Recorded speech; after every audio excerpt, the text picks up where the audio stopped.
जय हिंद। टॉपिक आज हम लोग रहेगी जीएस प्रैक्टिस सेट। जैसा कि आप जान रहे हैं कि हम लोग प्रैक्टिस सेट हल कर रहे हैं। जीएस प्रैक्टिस सेट जो आगामी परीक्षाएं हैं उसमें आपको काफ़ी लाभ होने वाला है। तो बिना विलंब के हम लोग देखेंगे क्वेश्चन नंबर पहला।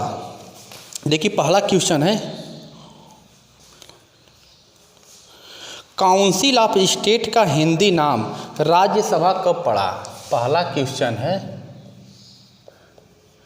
Council of state, council of state का हिंदी नाम राज्यसभा कब पड़ा।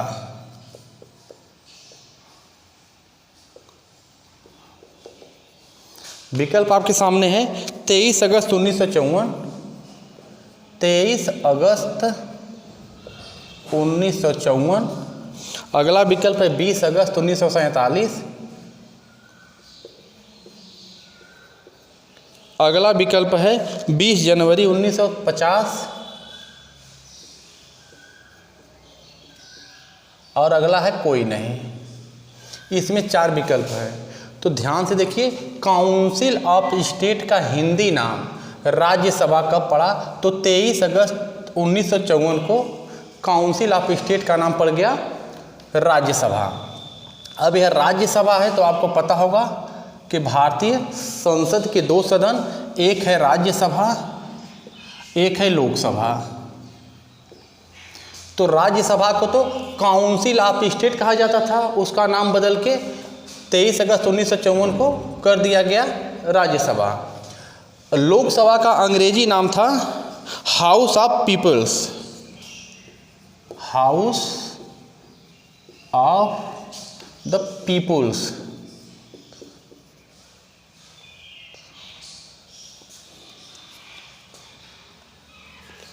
हाउस ऑफ द पीपल्स, इसका नाम 14 मई 1954 को बदलकर लोकसभा कर दिया गया।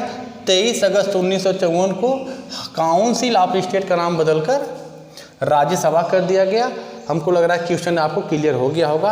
अब इसमें थोड़ा सा और अगर डिटेल में जाएंगे तो राज्यसभा को उच्च सदन कहा जाता है और लोकसभा को निम्न सदन कहा जाता है। लोकसभा को लोकप्रिय सदन के नाम से भी जाना जाता है। तो हमको लग रहा है क्वेश्चन क्लियर हो गया होगा। अगला क्वेश्चन देखिए, दूसरा क्वेश्चन है, केला दर्रा, केला दर्रा भारत के किस राज्य में है। भारत के किस राज्य में है।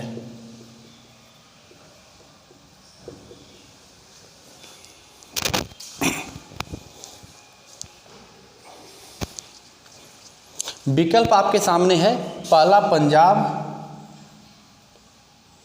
दूसरा विकल्प आपका है उत्तर प्रदेश यानी यूपी, तीसरा है एमपी यानी मध्य प्रदेश और चौथा विकल्प है लद्दाख।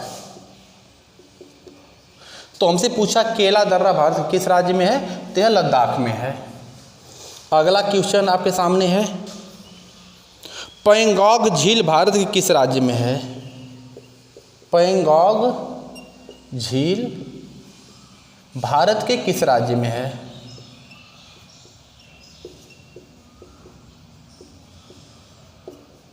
विकल्प आपके सामने है, पहला है जम्मू कश्मीर, दूसरा विकल्प है लद्दाख, तीसरा विकल्प है उत्तर प्रदेश यानी यूपी और चौथा विकल्प है एमपी यानी मध्य प्रदेश। तो हमसे पूछा पैंगोंग झील कहाँ पर है, तो पैंगोंग झील जो है ये आपका लद्दाख में है। जम्मू कश्मीर में मशहूर झील थी डल, बूलर, नागिन, यह जम्मू कश्मीर की मशहूर झील है। उत्तर प्रदेश में फुल्लर झील है और मध्य प्रदेश में भोजताल झील है। भोजताल। हमको लग रहा है क्वेश्चन क्लियर होगा क्या। अगला क्वेश्चन देखिए, चौथा क्वेश्चन है, विश्व में नारियल का सबसे बड़ा उत्पादक देश कौन है। विश्व में नारियल का सबसे बड़ा उत्पादक देश कौन है? विश्व में नारियल का सबसे बड़ा उत्पादक देश कौन है? विकल्प आपके सामने है। पहला विकल्प है थाईलैंड, दूसरा विकल्प आपका है मलेशिया, तीसरा विकल्प आपका है इंडोनेशिया और चौथा विकल्प है केरल। ध्यान से, विश्व में नारियल का सबसे बड़ा उत्पादक राज्य कौन है? तो नारियल का सबसे बड़ा उत्पादक राज्य पूछे तो इंडोनेशिया, यानी तीसरा विकल्प सही है। तो विश्व में सबसे ज़्यादा नारियल का उत्पादन तो इंडोनेशिया कर रहा है, दूसरे स्थान पर फिलीपींस है और तीसरा स्थान विश्व स्तर पर देखेंगे तो भारत का है। यानी नारियल का सबसे बड़ा उत्पादन करने वाला देश इंडोनेशिया है, दूसरा स्थान फिलीपींस है, तीसरा स्थान भारत है। थाईलैंड जो है इसको सफ़ेद हाथियों का देश कहा जाता है, सफ़ेद हाथी का देश, सफ़ेद हाथी का देश थाईलैंड को कहा जाता है। केरल जो है यह मसाला उत्पादन में अग्रणी है। मसाला में सबसे ज़्यादा उत्पादन कहाँ होता है? केरल में होता है। अच्छा, एक पॉइंट यहाँ बन सकती है, भारत में नारियल का सबसे बड़ा उत्पादक राज्य कौन है? तो भारत में नारियल का सबसे बड़ा उत्पादक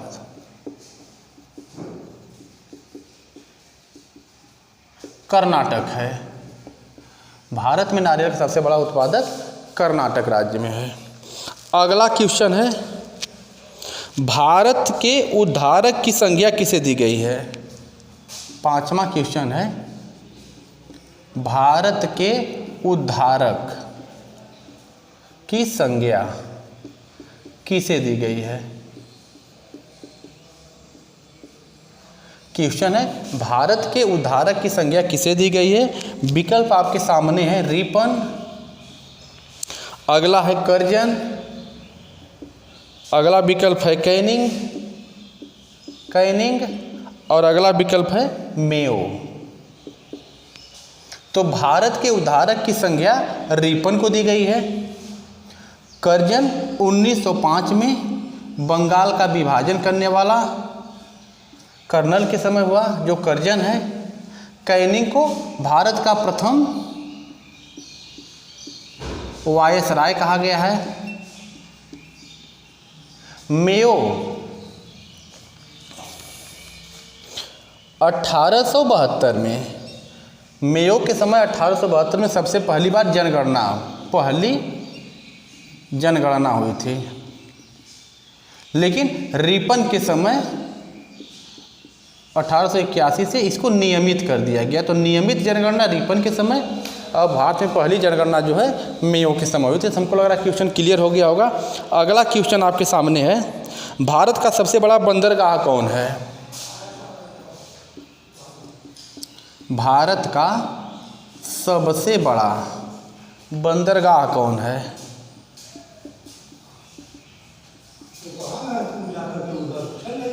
भारत का सबसे बड़ा बंदरगाह कौन है? तो भारत का सबसे बड़ा बंदरगाह है नहवा सेवा, हाँ पंडित देख लीजिए। दूसरा है मुंबई,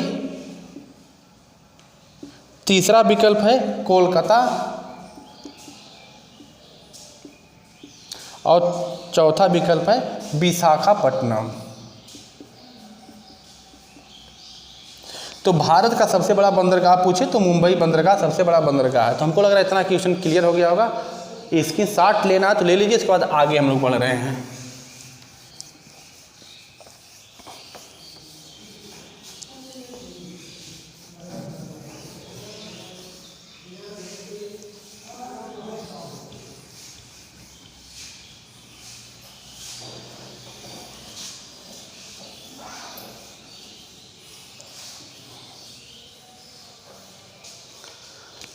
अगला क्वेश्चन है आपके सामने, डांडिया कहाँ का त्यौहार है? डांडिया कहाँ का त्यौहार है? विकल्प आपके सामने है गुजरात, अगला विकल्प है राजस्थान, अगला है तमिलनाडु और है कोई नहीं। तो डांडिया जो है ये गुजरात का त्यौहार है। तमिलनाडु में जो त्यौहार है इसको पोंगल नाम से जाना जाता है, पोंगल। और राजस्थान का जो त्यौहार है यहाँ पर पतंग महोत्सव का आयोजन किया जाता है। डांडिया कहाँ का त्यौहार हो गया? तो गुजरात का हो गया। राजस्थान में पतंग महोत्सव का आयोजन किया जाता है। तमिलनाडु का जो त्यौहार है उसका क्या है? पोंगल नाम है। अगला क्वेश्चन है बिहू पर्व। बिहू पर्व किस राज्य में मनाया जाता है?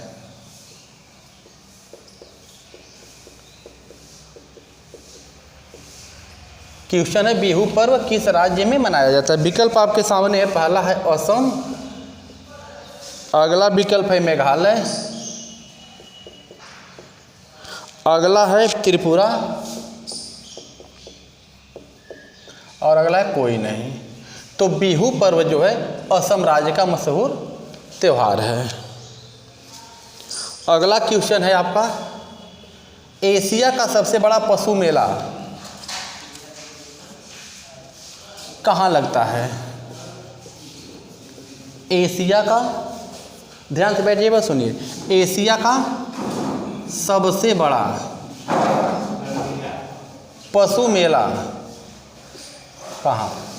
एशिया का सबसे बड़ा पशु मेला कहाँ लगता है? तो विकल्प आपके सामने है। पहला है हरिहर मेला, दूसरा है सोनपुर मेला, तीसरा विकल्प है पहला और दूसरा दोनों, पहला और दूसरा दोनों, और चौथा है कोई नहीं। तो एशिया का सबसे बड़ा पशु मेला हरिहर मेला, सोनपुर मेला, दोनों मतलब ए और बी दोनों सही है। ठीक है, दोनों जगह एशिया का सबसे बड़ा पशु मेला लगता है। अगला क्वेश्चन है कुंभ मेला भारत के कितने स्थानों पर लगता है? कुंभ मेला भारत के कितने स्थानों पर लगता है?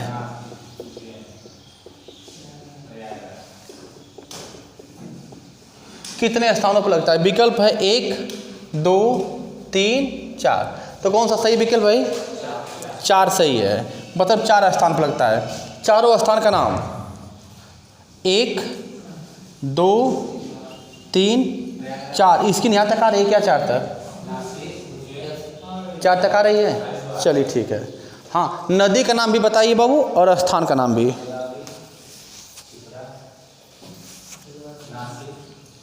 चलिए, उत्तराखंड में लगता है। उत्तराखंड में स्थान का नाम हरिद्वार, नदी का नाम गंगा नदी। यानी उत्तराखंड में हरिद्वार के पास गंगा नदी पर लगता है। यूपी यानी उत्तर प्रदेश में स्थान का नाम क्या है? प्रयागराज। नदी बताइए।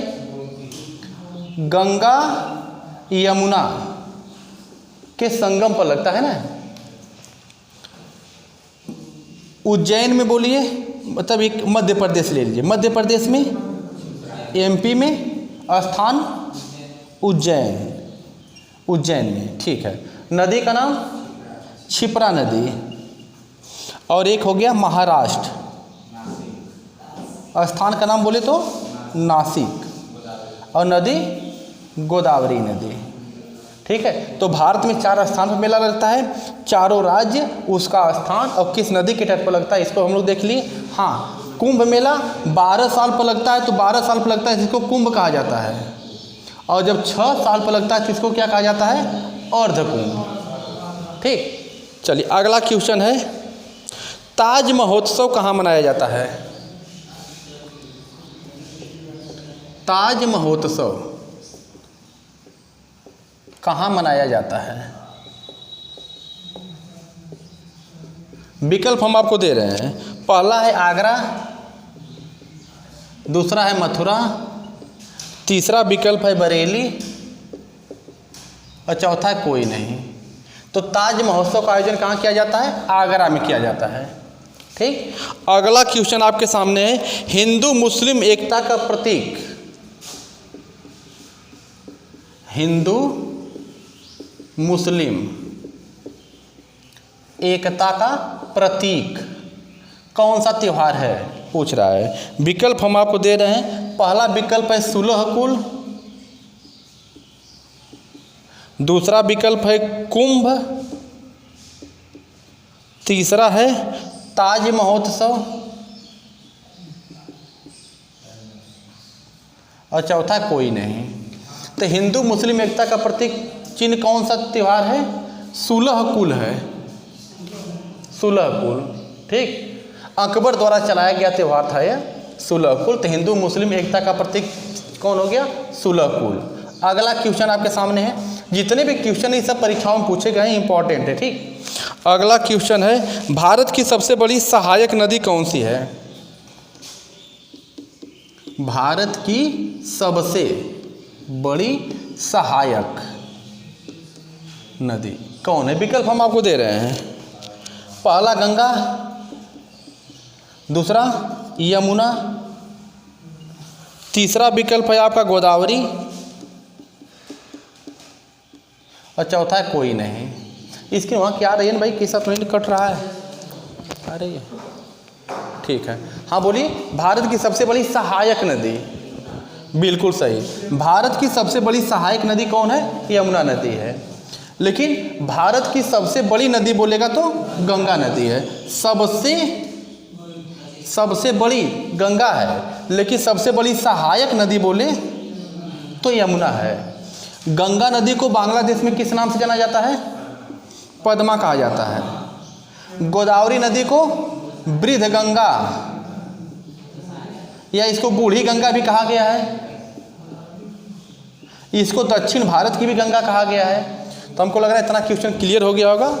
स्क्रीनशॉट लेना तो लीजिए, इसके आगे हम लोग देख रहे हैं।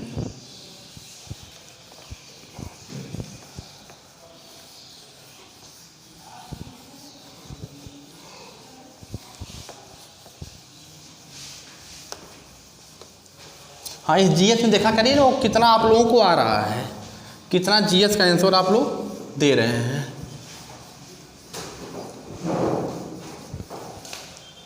अगला क्वेश्चन आपके सामने है, भारत की वह नदी जो स्थल में ही विलीन हो जाती है।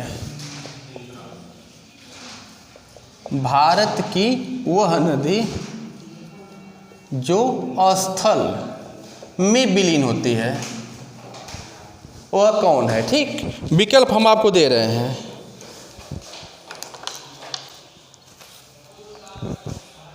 पहला है नर्मदा, दूसरा है ताप्ती, तीसरा विकल्प है लूनी और चौथा है कोई नहीं। तो भारत की वह नदी जो स्थल में विलीन होती कौन है? लूनी नदी है। नर्मदा और ताप्ती की क्या खासियत है? भारत में दोनों नदी उल्टा दिशा में बहने वाली नदी नर्मदा और ताप्ती है। यह दोनों नदी क्या करती है? डेल्टा का निर्माण नहीं करती हैं। किसका निर्माण करती हैं? एक्सचुरी का निर्माण करते हैं। क्लियर हो गया? चलिए अगला क्वेश्चन आपके सामने है, प्रायद्वीपीय भारत की सबसे लंबी नदी कौन है? प्रायद्वीपीय भारत की सबसे लंबी नदी कौन है? विकल्प हम आपको दे रहे हैं। गंगा नदी, गोदावरी नदी, ब्रह्मपुत्र नदी, कोई नहीं।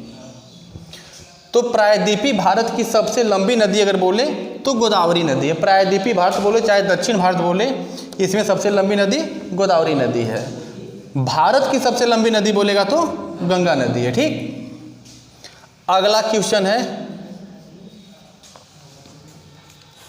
एस्किमो जनजाति कहाँ पाई जाती है? एस्किमो जनजाति कहाँ पाई जाती है। ठीक है, विकल्प देख के बोलिएगा आप लोग। पहला है ग्रीनलैंड, दूसरा विकल्प है मध्य एशिया, तीसरा विकल्प है श्रीलंका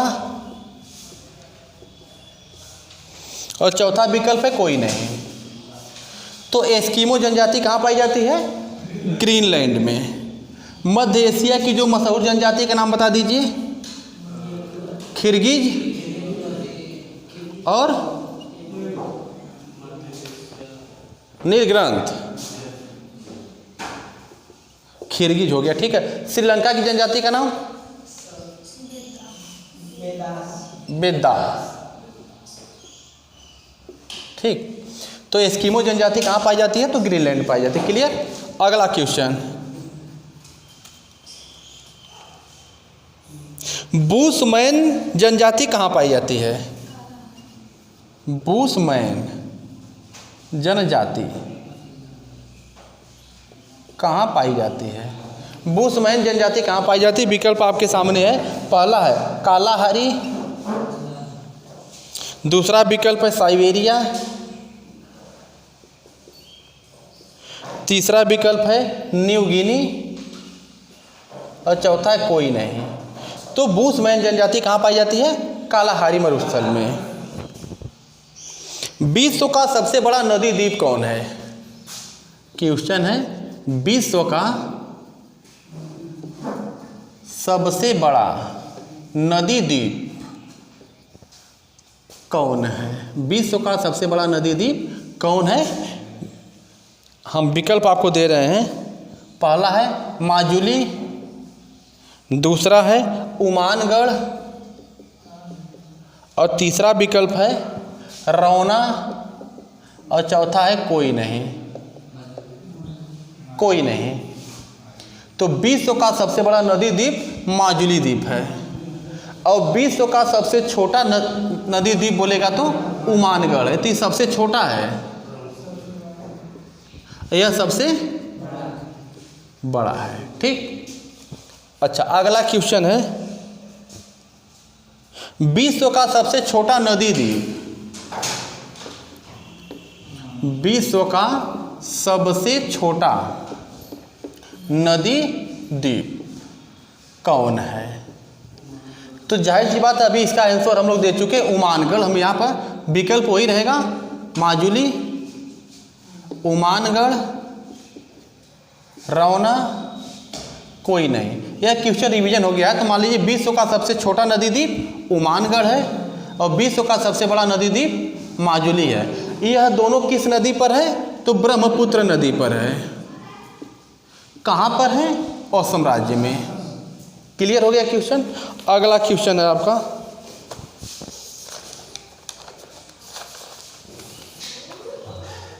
भाषा के आधार पर बनने वाला भारत का पहला राज्य। क्वेश्चन है, भाषा के आधार पर बनने वाला भारत का पहला राज्य पूछ रहा है भाई। पहला राज्य कौन है? विकल्प आपके सामने है, तमिलनाडु, आंध्र प्रदेश, सिक्किम, कोई नहीं। तो भाषा के आधार पर बनने वाला भारत का पहला राज्य कौन हो गया? आंध्र प्रदेश है। क्वेश्चन क्लियर है? इसकी शॉट लेना ले लीजिए, इसके बाद आगे।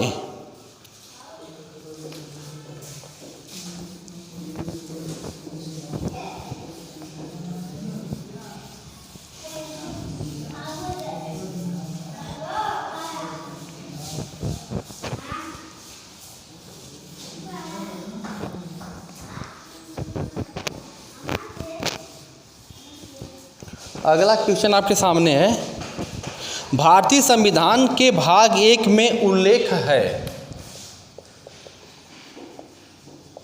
भारतीय संविधान के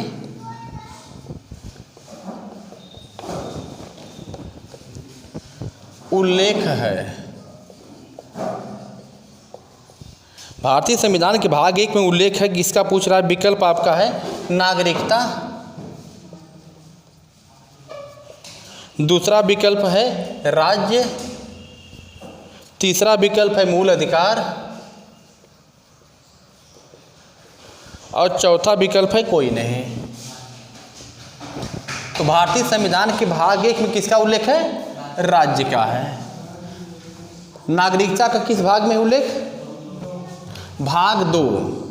भाग 2 में नागरिकता उल्लेख है और भाग 3 में मूल अधिकार है। क्लियर है? अगला क्वेश्चन है, राज्यों के पुनर्नियोजन की व्यवस्था है। राज्यों के पुनर्नियोजन, राज्यों के पुनर्नियोजन की व्यवस्था है। पहला है विकल्प आर्टिकल 1, दूसरा है आर्टिकल 2, तीसरा है आर्टिकल 3 और चौथा विकल्प है आर्टिकल 4। तो राज्यों के पुनर्नियोजन की व्यवस्था किसमें है भाई? आर्टिकल 3 में बिल्कुल सही है। आर्टिकल 1 में यानी अनुच्छेद 1 में किसका उल्लेख है? भारत अर्थात इंडिया राज्यों का संघ होगा। ठीक। 2,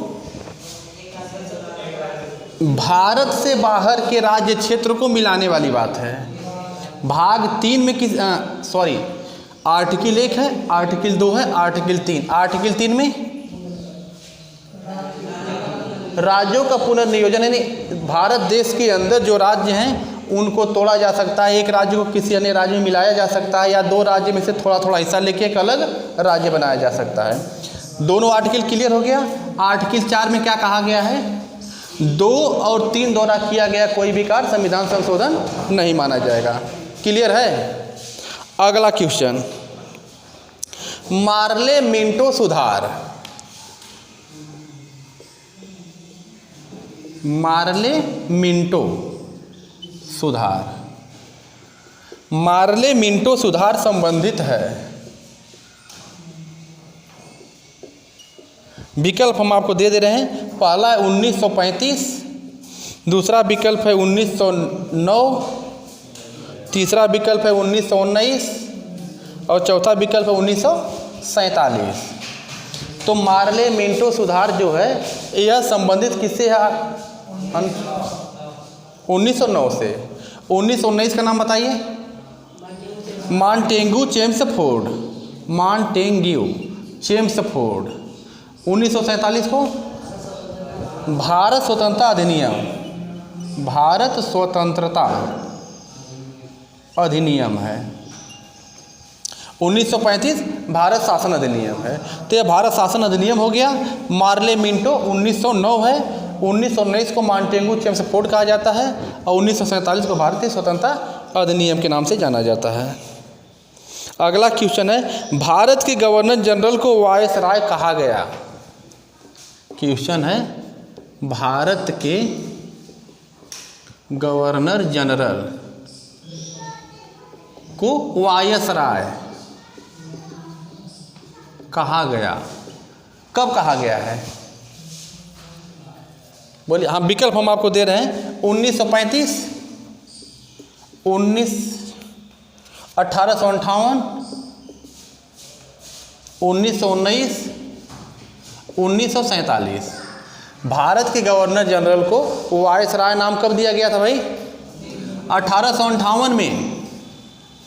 1858 में भारत गवर्नर जनरल को वायसराय नाम दिया गया था। और कौन व्यक्ति था? कैनिंग था। ठीक। अगला क्वेश्चन आपके सामने है, भारतीय संविधान में नागरिकता का संबंध है।